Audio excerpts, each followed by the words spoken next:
अस्सलाम वालेकुम। मौलाना हामिदुल हक शहीद रहमतुल्लाह अलैह की बेटी की मुकम्मल इंटरव्यू सुनिए कि ये अलमनाक हादसा किस तरह पेश आया। बिस्मिल्लाहिर्रहमानिर्रहीम। नमाज जुम्मा की अदायगी मौलाना साहब का हमेशा से ही मामूल रहा है कि वो जहाँ भी हो लेकिन जुम्मे की नमाज के लिए वो जामिया दारुल हक़ानिया तशरीफ़ लाते थे।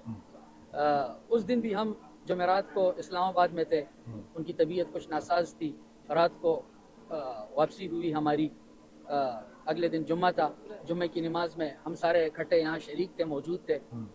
इसी दौरान नमाज हुई, इख्तितामी दुआ हुई। दुआ के बाद मौलाना साहब रुखसत हुए मस्जिद से। जैसे ही निकले मस्जिद के दरवाजे के बाहर उन्होंने अपने जूते पहने, जो ये सामने जगह नजर आ रही है। अच्छा, ये जो लोग जा रहे हैं और ये लोग आखिरी जहाँ खड़े हैं, जो ये प्लेटफॉर्म नजर आ रहा है, तो यहीं पे जूते उतरते हैं और मस्जिद की गेट से एंट्री हो जाती है। मौलाना साहब ने जैसे ही जूते पहने तो मौलाना साहब की हर जुम्मे सैकड़ों की तादाद में अहले इलाका मुलाकात के लिए तशरीफ लाते थे।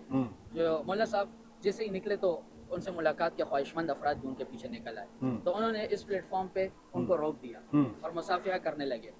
इसी दौरान जगह तंग पड़ गई तो मैं नीचे उतर आया। अच्छा। कि लोगों को सहूलत हो कि लोग आसानी से उतर सकें।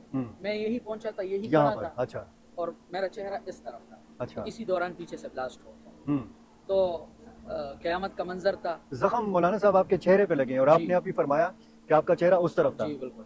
तो ये कैसे जख्म आया आपको? अब ये तो मुझे इल्म नहीं है, लेकिन जैसे ही धमाका हुआ तो आप खड़े रहे या गिर गए थे? थोड़ा सा अगर मैं बस हिल गया। अच्छा। हिल गया, लेकिन मैंने चेहरा फौरन मौलाना साहब की तरफ किया। लेकिन धमाके के साथ ही यानी मेरे कान के पर्दे उस वक्त डिस्टर्ब हो गए, खून के फुहारे मेरे ऊपर जारी हो गए और मेरे बदन पे पूरे इंसानी आज़ा के छींटड़े लगे हुए थे। लेकिन मैं अल्हम्दुलिल्लाह होश और हवास में था उस वक्त। मैंने जैसे ही चेहरा मोड़ा कि मौलाना साहब तो उधर खड़े थे लेकिन उस वक्त वो मौजूद नहीं थे, तो मुझे पता चला कि ये अटैक हो गया। उससे पहले मुझे लगा कि इस ट्रांसफार्मर ने जो है ब्लास्ट किया, लेकिन जब मैंने देखा कि मौलाना साहब मौजूद नहीं है और बारूद की बू है और मुझ पे खून जारी है और मेरे बदन पे जो है ये इंसानी अज़ा के छींटड़े लगे हैं, तो मैंने चीखना शुरू कर दिया कि अब्बू अब्बू।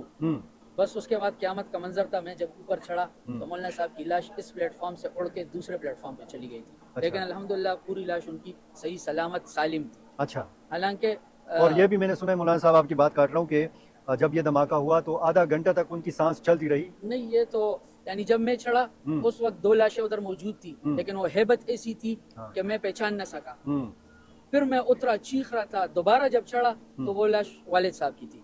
तो उस वक्त मुझे ऐसा लगा कि उनका पेट हरकत कर रहा है। अच्छा। तो मैंने चीखना शुरू किया कि जल्दी गाड़ी लाएं कि हम हॉस्पिटल जाएं। इसी दौरान गाड़ी आई, हम सीएमएच की तरफ रवाना हो गए। सीएमएच पहुंचे, उस वक्त मैं खुद भी जख्मी था, तो डॉक्टरों ने मुझे भी एडमिट कर दिया। वालिद साहब का वो जो इब्तिदाई ट्रीटमेंट होती है, सीपीआर वगैरह, वो शुरू हो गई। मुझे तो वो तसल्ली देते रहे कि हम कोशिश कर रहे हैं। ताहम मुझे कहा कि आपको हम वार्ड में ले जा रहे हैं। मौलाना साहब को हमने यहाँ अकेले आईसीयू में, उनका अमला सिर्फ वही रुकेगा, आपको हम वार्ड में ले जाएंगे। तो मैं वार्ड चला गया। आपको ये बताया गया कि वो हयात हैं? मुझे ये बताया गया हयात हैं, लेकिन बाद में जब मेरे चचा मौलाना राशिदुल हक साहब मेरे पास वार्ड में आए और मुझे ये कहा कि वो शहीद हो चुके हैं और डॉक्टर हजरात कह रहे हैं कि उनकी शहादत मौके पर ही हो गई थी। अच्छा। और यहाँ से जब वो उतरते थे तो सामने घर है आपका? जी, ये हमारा सामने घर है। उनका मामूल यही होता था, जब वो उतरते थे तो यहाँ मुलाकाती हजरात जमा होते थे, उनसे मुलाकात होती थी। उनका मामूल था जुम्मे के दिन इलाके के गरीब गुरबा आते थे, उनमें सदका तकसीम करते थे, तो वो अफराद मौजूद होते थे। मामूल के मुताबिक वो कब्र पे जाकर अपने वालिद साहब और दादा जान की कबूर पे फातिहा ख्वानी करते थे।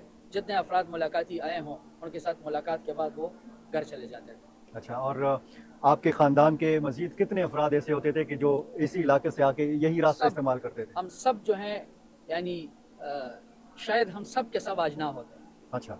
क्योंकि हम सब की जगह यही थी। लेकिन मैं और मेरा छोटा 12 साल का भाई, हम पहले उतर आए। जैसे मैंने आपको बताया, मेरे चचा उस साइड पे खड़े थे। बाकी मेरे जो दो चचे थे वो भी मेरे साथ उतर आए, और बाकी वालिद साहब के कजन्स और जो थे वो सारे इत्तेफाकन, क्योंकि वालिद साहब को कुछ वो भी शुहदा हैं जिन्होंने रोक रखा था और जो उनसे गुफ्तगू कर रहे थे। तो वो जगह की तंगी के बायस हम सारे उतर रहे थे और उनके साथ जो मुलाकात के ख्वाहिशमंद अफराद थे वो वहाँ रोक रहे थे। एनी शाहिदीन में से या जख्मियों में से आपकी किसी से बात हुई? किस शक्ल में, किस रूप में ये खुद को, क्या हुलिया उसने अपनाया हुआ था, खुद को असल में इसका तो हमें कुछ इल्म नहीं है, क्योंकि नमाज जुम्मा में हज़ारों अफराद आते हैं और नमाज जुम्मा में लोग दड़ा दड़ आ रहे होते हैं खुतबा के